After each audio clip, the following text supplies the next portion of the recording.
Hello everyone, দেখো দুপুরবেলা কি খাবার বানালাম। দেখো 12টা বাজছে। তো এখন ডালটা প্রথমে ভেজে নিয়েছি, লালচে লালচে করে ভেজে নিয়েছি, ভাজা মুগ ডাল করব। আর এদিকে বিট আলু ভাজা নেড়ে নিলাম, এটা ভাজবো। একটু নুন দিয়ে নিলাম, এর মধ্যে নুন দিয়ে এবার এটাকে ঢাকা দিয়ে দেব।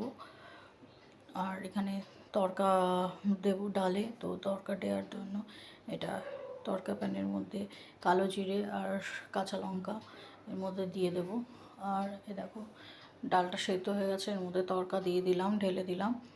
আর ডাল আমার রেডি। আর এরপর কুচিয়ে রাখা ধনে পাতাগুলো দিয়ে দিলাম এর মধ্যে। আর এই বিট আলু ভাজাটাও আমার রেডি। এখানে তেল ছেড়ে এসছে, একটু নেড়ে নিলাম, নেড়ে চেড়ে এক সাইড করে দেবো যাতে তেলটা বেরিয়ে যায় সমস্ত। আর এই দেখো তেলটা বেরিয়েছে, এই তেলের মধ্যেই এবার করব পনিরের কোপ্তা।